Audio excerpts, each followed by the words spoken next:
जय हिंद दोस्तों, आप सभी को स्वागत है गवर्नमेंट जॉब चैनल में। पहली बार इस चैनल में आए हैं तो इस चैनल को सब्सक्राइब कीजिए, लाइक कीजिए, साथियों कमेंट कीजिए कोई भी समस्या हो इसको लेके। आज सारे आईटीआई स्टूडेंट को स्वागत करते हैं मेरी चैनल में। पहली बार आए हैं तो इस चैनल में तो आईटीआई के एक ज़बरदस्त गवर्नमेंट की तरफ से जॉब अपॉर्चुनिटी निकले हैं जहाँ पर आप अप्लाई कर सकते हैं सारे स्टूडेंट। और ये सेंट्रल गवर्नमेंट की तरफ से ये जॉब है, आप तुरंत उसको देखिए और जाँच कीजिए और अप्लाई कर सकते हैं।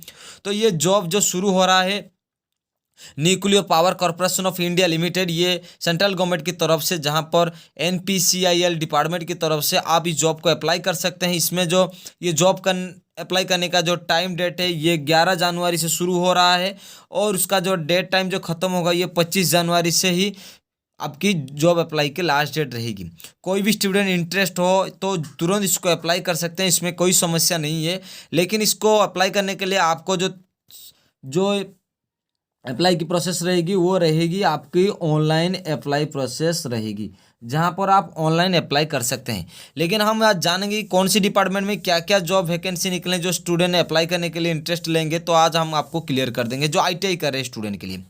पहले जो फिटर डिपार्टमेंट में 25 पोस्ट वैकेंसी है, टर्नर के लिए 9 पोस्ट वैकेंसी है, इलेक्ट्रीशियन के लिए 33 पोस्ट वैकेंसी है, वेल्डर के लिए आपको 38 पोस्ट वैकेंसी है, इलेक्ट्रॉनिक मैकेनिक के लिए 16 पोस्ट वैकेंसी है, इंस्ट्रूमेंट मैकेनिक के लिए 6 पोस्ट वैकेंसी है, और रेफ्रिजरेशन एंड एसी मैकेनिक के लिए आपको 20 पोस्ट वैकेंसी है, कारपेंटर के लिए आपको 19 पोस्ट वैकेंसी है, प्लम्बर के लिए आपको 20 पोस्ट वैकेंसी है और वायरमैन के लिए आपको 16 पोस्ट वैकेंसी है। उसी तरह हम आगे तक और बताते जाएंगे आपको। यहाँ पर डीजल मैकेनिक के लिए 7 पोस्ट वैकेंसी है, मैकेनिकल मोटर व्हीकल के लिए आपको 7 पोस्ट वैकेंसी है, मैकेनिस्ट के लिए 13 पोस्ट वैकेंसी है और पेंटर के लिए 18 पोस्ट वैकेंसी है।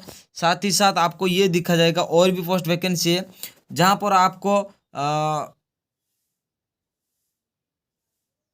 ड्राफ्ट्समैन जो है, आपको ड्राफ्ट्समैन मैकेनिक के लिए आपको 2 पोस्ट वैकेंसी है, ड्राफ्ट्समैन सिविल के लिए आपको 2 पोस्ट वैकेंसी है और इंफॉर्मेशन एंड कम्युनिकेशन टेक्नोलॉजी सिस्टममेंट के लिए आपको 18 पोस्ट वैकेंसी है, computer operator and programming assistant के लिए आपको 18 पोस्ट वैकेंसी है, स्टेनोग्राफर के लिए इंग्लिश के लिए आपको 2 पोस्ट वैकेंसी है, स्टेनोग्राफर हिंदी के लिए आपको 2 पोस्ट वैकेंसी है और सेक्रेटरियल असिस्टेंट के लिए आपको 4 पोस्ट वैकेंसी है। टोटल मिलाकर आपको जो पोस्ट वैकेंसी दिया गया है यहाँ पर 295 पोस्ट वैकेंसी है जो सारे स्टूडेंट अप्लाई कर सकते हैं।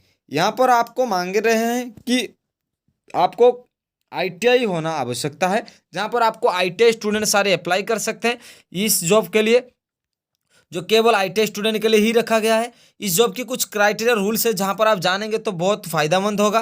तो तक चलिए आगे तक जानते रहेंगे। ये जॉब करने के लिए जो स्टूडेंट आईटीआई कर रहा है, उनका कंप्लीट नहीं हुआ है, वो स्टूडेंट जॉब भी कर सकते हैं। उनके लिए 7,700 रुपया सैलरी रखा गया है और जो स्टूडेंट आईटीआई कोर्स कंप्लीट कर चुके हैं उनके लिए 8,855 रुपया रखा गया है, जहां पर आप इस जॉब के लिए एलिजिबल हो सकते हैं। लेकिन इस जॉब के लिए जो एज रखा गया है, इतनी कम एज रखा गया कि 14 साल से शुरू करके 24 एज की सारे स्टूडेंट अप्लाई कर सकते हैं। इतनी बड़ी खुशी खबरी है कि इतनी कम एज में जॉब मिलना गवर्नमेंट की, सेंट्रल गवर्नमेंट की तरफ से, ये बहुत अहम की बात है।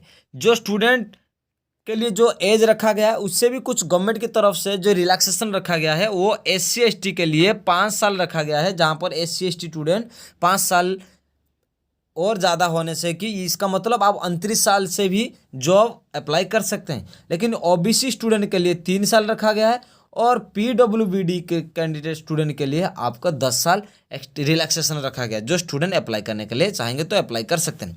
लेकिन साथ ही साथ आपको फिजिकल स्टैंडर्ड यहाँ पर फिजिकल टेस्ट रखा गया, जहाँ पर आपका हाइट लिया जाएगा 137 सेंटीमीटर होना चाहिए, आपका वेट 25 केजी से ज़्यादा होना आवश्यकता है। 25 केजी 400 से ज़्यादा आवश्यकता मांगती है। और आपका जो चेस्ट मेजरमेंट के लिए आपको 3.8 इंच सीएम्स की आपको मांग रहा है कि सेंटीमीटर से आपको मांग रहा है।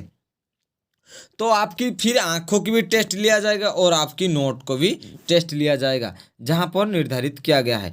तो ये चीज़ आपको टेस्ट देना है जहां पर आप उसको जॉब के लिए एलिजिबल हो सके। और जो स्टूडेंट अप्लाई करने चाहेंगे तो ये कैसे क्वालिफिकेशन करेंगे, कैसे सिलेक्शन होंगे, उनकी मार्क से ही उनको सिलेक्शन किया जाएगा। उनका मार्क बेसिस से आईटीआई स्टूडेंट जितने सारे मार्क बेसिस से वो सिलेक्शन होंगे इस सेमिस्टर के माध्यम से कि उतने वो कितने मार्क रखे हैं। तो चलिए हम जानेंगे कि जो जनरल कैंडिडेट है उसके लिए कैसा ही है, ये सारे स्टूडेंट के लिए मार्क बेसिस से ही ले जाएगा। और आपको क्या क्या डॉक्यूमेंट देना पड़ेगा सिलेक्शन करने के लिए, आपको ईमेल, मोबाइल नंबर और आपकी जितने सारे डॉक्यूमेंट, ये सारे डॉक्यूमेंट देने आपको पड़ेगा। आपकी सारी डॉक्यूमेंट और आपकी सारे डॉक्यूमेंट को लेके वेरिफिकेशन किया जाएगा। आपकी डिस्ट्रिक्ट पुलिस से ऑथराइज होना भी मांगती है, जहां पर आप जिस एरिया में रहते हैं उस एरिया का डिस्ट्रिक्ट की भी ऑथराइज परमिशन के मांगते हैं जहां पर आपको जॉब करना है, क्योंकि गवर्नमेंट की तरफ से एक रिपोर्ट है जहां पर आप यहां पर अप्लाई करने के लिए आपको आपकी डिस्ट्रिक्ट की पुलिस की वेरिफिकेशन मांग रही है। तो इसी तरह आपको जॉब करने के लिए आप तुरंत अप्लाई कर सकते हैं और इस जॉब बहुत ज़बरदस्त जॉब है और इसमें आपके लिए बहुत अपॉर्चुनिटी, जैसे आपका साथ आपको ट्रेनिंग दिया जाएगा इस जॉब करने के लिए, आप जैसे सिलेक्शन होंगे उसको ट्रेनिंग दिया जाएगा और साथ ही साथ बीच बीच में आपको कुछ और ख़ास चीज़ ट्रेनिंग दिया जाएगा जहां पर आपको सीखने का मिलेगा और उस जॉब को करने के लिए आपको आसान होगा। इस तरह से गवर्नमेंट की तरफ से नोटिफिकेशन निकला है जहाँ पर आप अप्लाई कर सकते हैं। इसके लिए आपको तुरंत रेडी हो जाना चाहिए। जो भी स्टूडेंट इंटरेस्ट है तो ये जॉब को लिए करने के लिए तो ये तुरंत अप्लाई कीजिए और उस जॉब को अचीवमेंट कीजिए, क्योंकि यहाँ पर दिया गया है जो स्टूडेंट हैंडीकैप है उनको कुछ भी समस्या हो तो उनका जो सर्टिफिकेट लिया जाएगा तो उनका 40% असेंबली होना चाहिए। इसका मतलब अब जो हैंडीकैप है उनका 40% हो से ज़्यादा होगा तो लिया जाएगा, इससे कम होगा तो उनको सिलेक्शन नहीं किया जाएगा हैंडीकैप में। तो ये रूल्स रेगुलेशन रखा गया है। जो भी स्टूडेंट चाह रहा है कि अप्लाई करने के लिए तो आप यहाँ पर अप्लाई कर सकते हैं www.apprenticeshipindia.org डिपार्टमेंट की तरफ से आप यहाँ पर अप्लाई कर सकते हैं इस वेबसाइट से, जहाँ पर आप इस वेबसाइट से जॉब करने के लिए एलिजिबल है या नहीं है। तो इस तरह ज़बरदस्त इन्फॉर्मेशन पाने के लिए और ज़बरदस्त इन्फॉर्मेशन देने के लिए मुझे बहुत खुशी लग रहा है। तो इस पहली बार इस चैनल में आए हैं तो इस चैनल को सब्सक्राइब कीजिए, लाइक कीजिए, कमेंट कीजिए। साथियों हम हर समय आपको नए चीज़ अपडेट देते रहेंगे तो इस पर चैनल को सपोर्ट करते रहिए। जय हिंद।